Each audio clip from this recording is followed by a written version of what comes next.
सदाशिवसमारम्भां शङ्कराचार्यमध्यमाम् अस्मदाचार्यपर्यन्तां वन्दे गुरुपरम्पराम्. I welcome you all with my love and respects. I welcome and bless all the devotees around the world who are sitting with us now live. I bless all of you. Again, I remind all of you, sit in Padmasana and Samana Mudra in unclutched way. Now, you will have an effect on all of you. The Kundalini awakening will start happening in all of you. Just sit with a restful awareness. Padmasana and Samana Mudra, and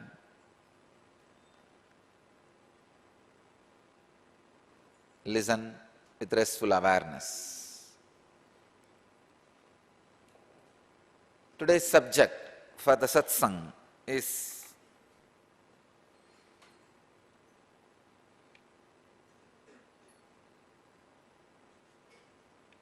asana, tuning yourself with the cosmos. Today we are entering into the next step in the Ashtanga Yoga. In the 8 steps, we completed Yama and Niyama.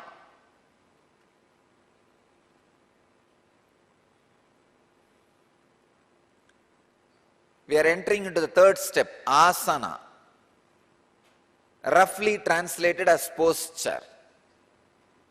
But I do not want to use the word posture to translate asana. Asana means, I want to translate this word as tuning yourself with the cosmos.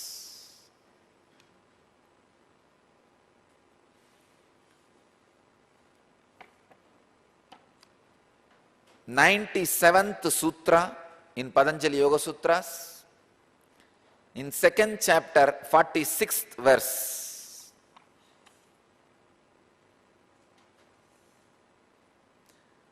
Sthira Sukham Asanam.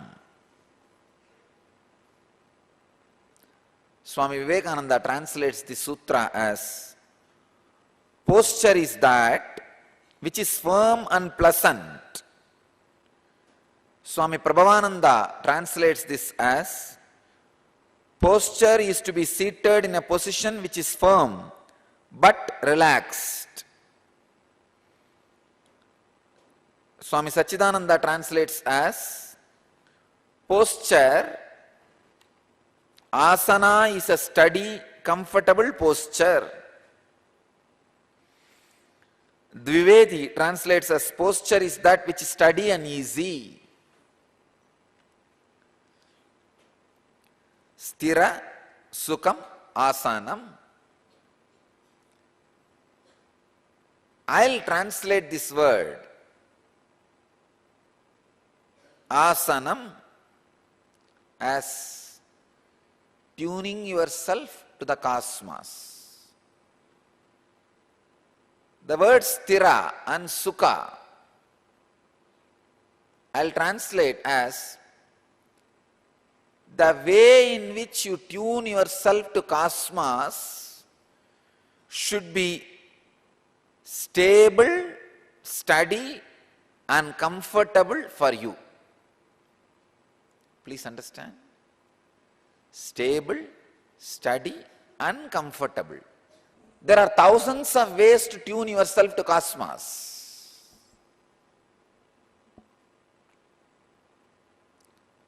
For every act, you have a particular asana, posture. For example, just lie down in a relaxed way and try to be angry, shout at somebody, you can't. Just try to be completely relaxed, or just lie down Let your head rest. Lying down in the bed, try to shout at somebody. Posture, your consciousness, action, all three are closely connected. Posture, your consciousness, your action, all three are closely connected.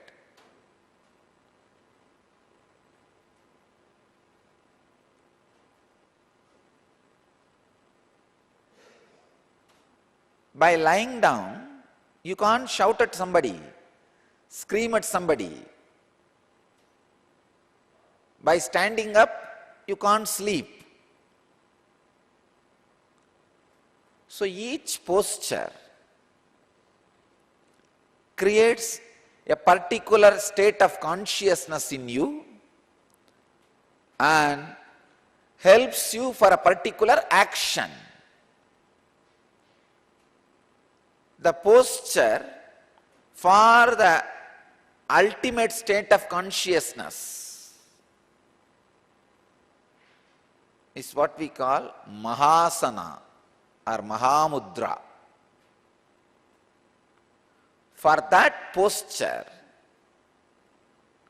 for that happening, you need to evolve your body step by step.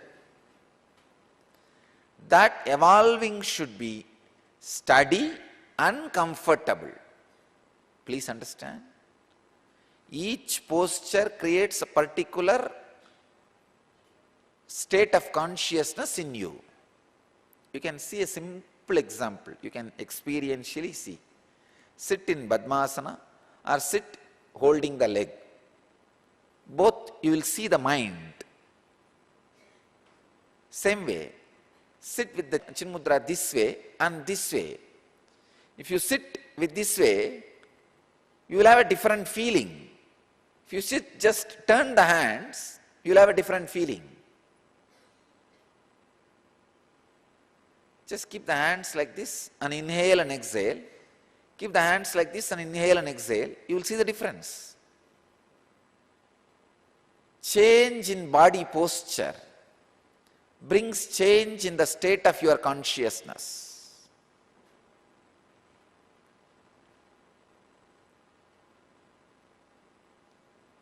So there is a particular body posture for you to have the ultimate state of consciousness.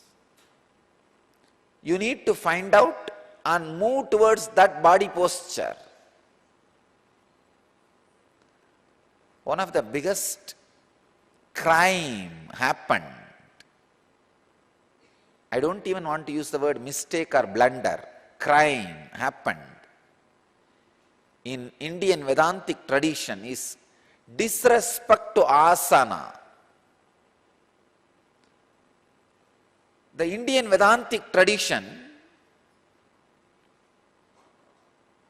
or the Indian religious traditions, many of them have started somehow, I do not know how, why, disrespecting body unnecessary to keep the body fit, alive, in right posture.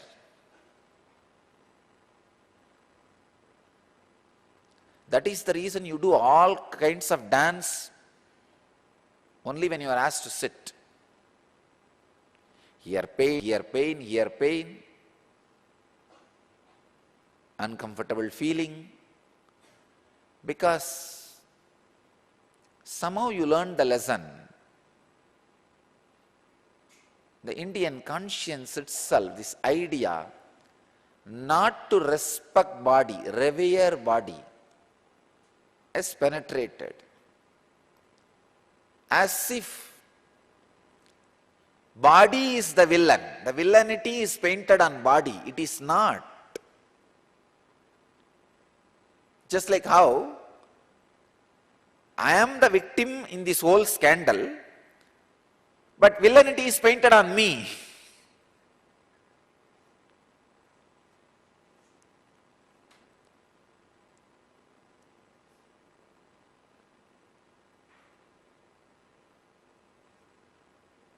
the villainity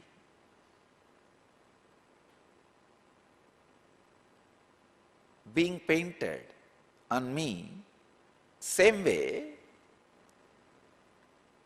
your body is the victim of you. We go on abusing the body. See, continuously, for your enjoyment and excitement, you take the body to its extreme. Like you take the body to the extreme.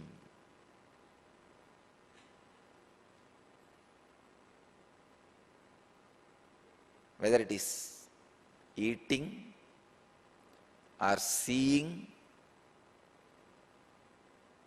I have seen these youngsters till late night, 2 o'clock, sitting and watching cricket or baseball. Your eyes will be begging, please let me rest. No, you will force yourself. Means what? Abusing your body. Your body is victim of you. Your body is not villain. Your body is victim.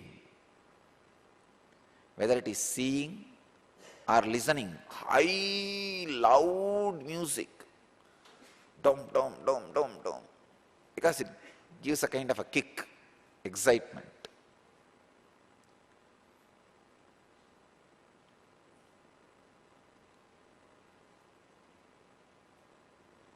Or the taste, extreme, hot, chilly food, because it gives a kind of a kick, boiling, especially that Andhra Gongra chutney.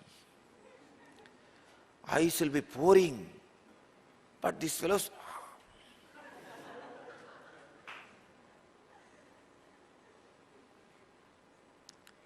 nothing will be added, just chili.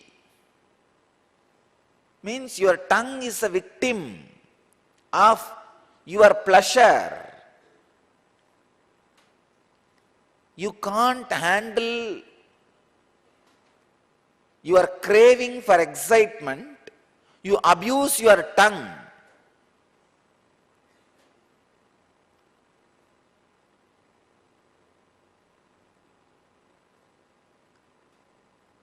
Same way, physical touch.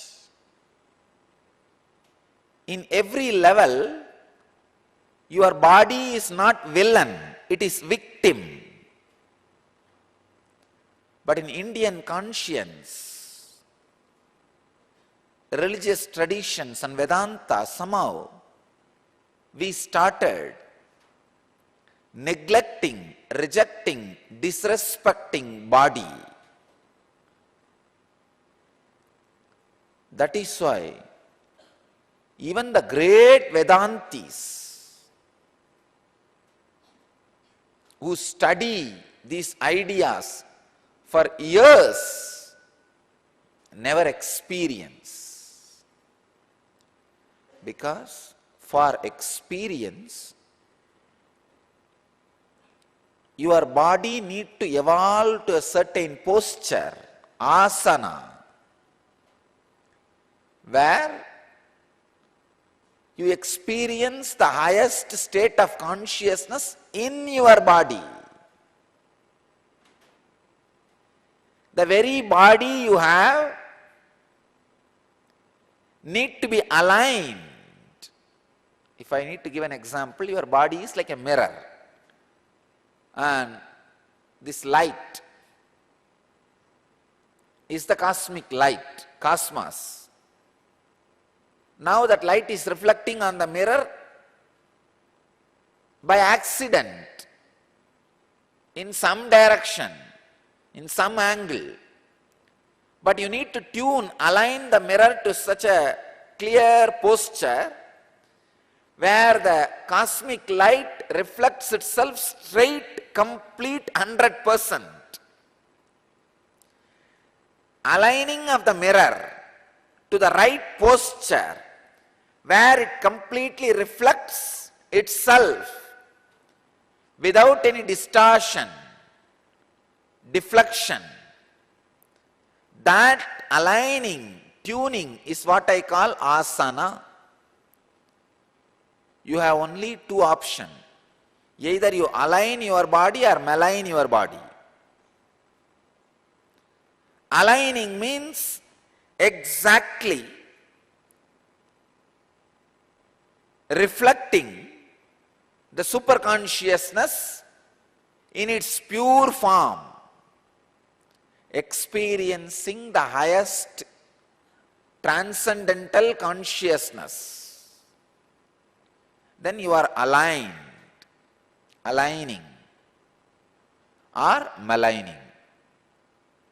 Other than aligning, everything else is maligning.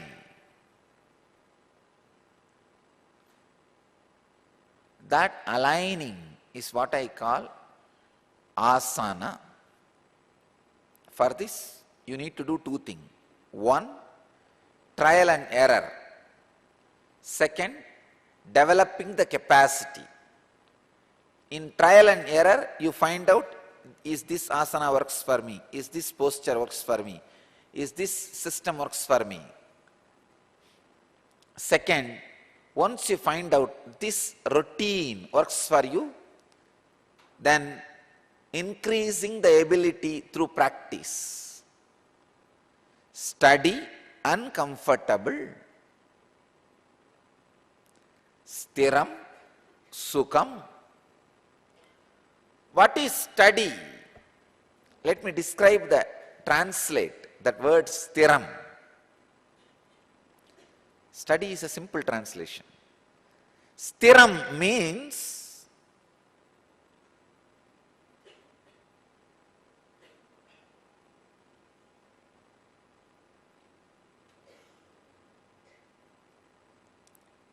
any posture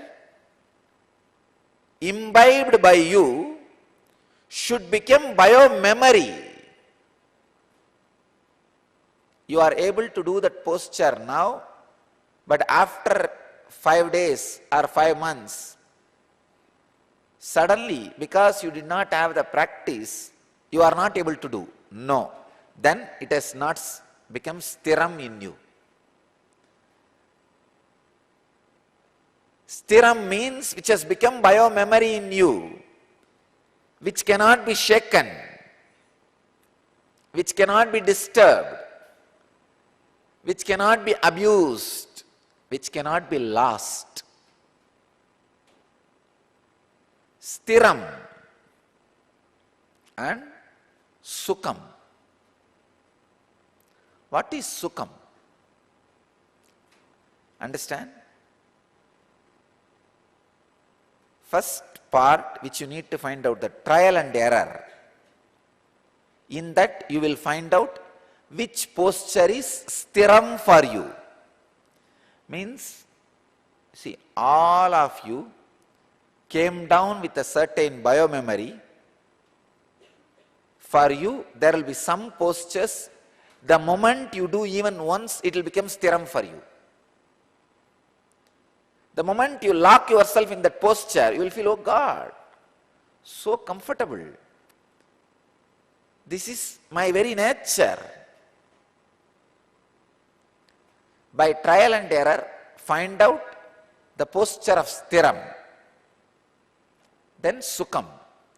I am translating sukham in a new way, in my own way.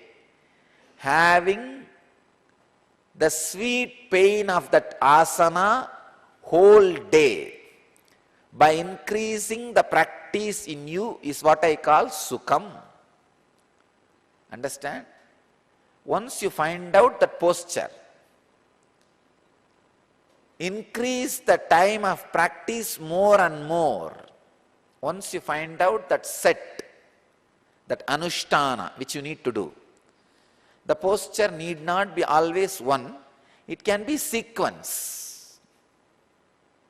It may be a sequence of 20 posture or 12 posture, like Surya Namaskar.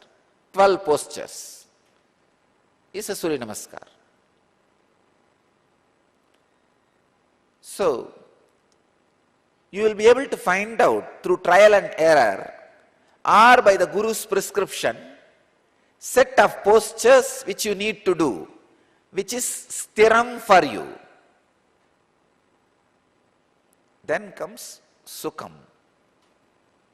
Sukham means increasing the capacity to do and be in those postures, continuously practicing and experiencing the sweet pain whole day is sukham. Sukham does not mean luxury or pleasure. It means experiencing the sweet pain. I tell you, when the right posture is discovered, when you do that, you will feel the nectar is oozing out of every joint. It will not be pain. It will be sweet pain. Nectar oozes out from every joint. In Sri Vidya tradition, we call it Amrita. Nectar is available in every joint. The proper mudra and asana makes that nectar ooze out. Having the sweet pain, I don't even want to use the word pain, having that sweet experience in every joint through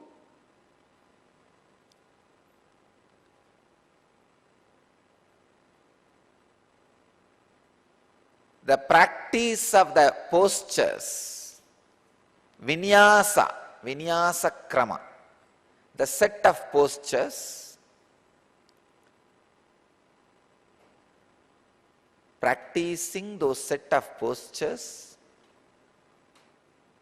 more and more and increasing the capacity of your body and experiencing the sweet nectar feeling in your body is sukham.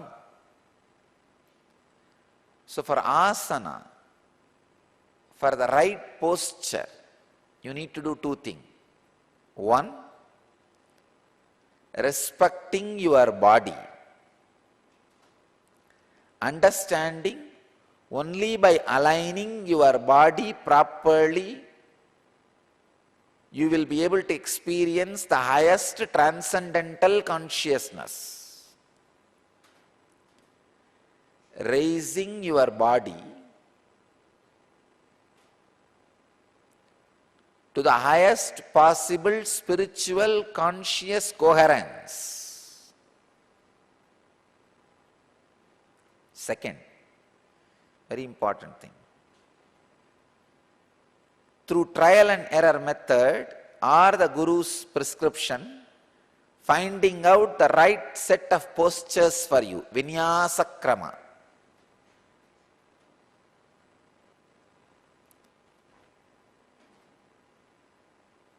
I can add one more thing. Third,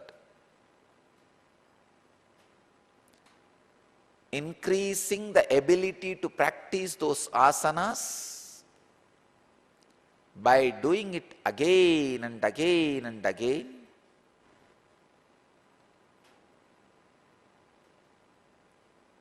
experiencing sweet nectar-like pain in your body whole day. So stiram, sukham, asanam. Understand the concept and the truth which Patanjali is trying to express through this sutra. So spend little time to find out through trial and error the right sequence of postures for you by trial and error method or by the prescription of the Guru. Second, not only practicing that postures, increase the ability by practicing more and more again and again, so that that sweet pain remains in your system, and the taste of the nectar from every joint happens in you continuously. So please understand,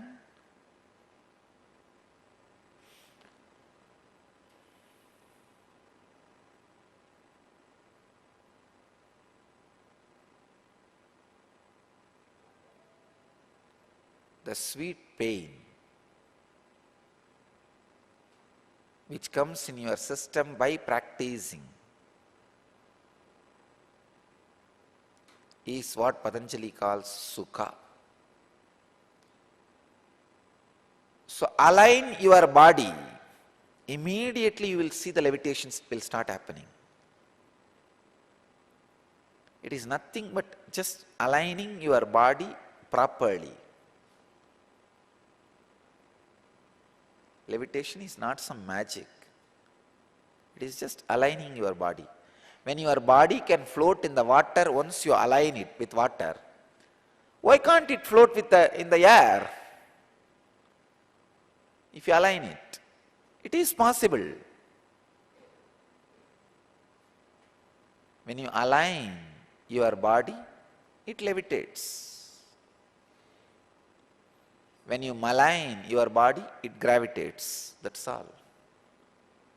Aligning brings levitation, maligning brings gravitation.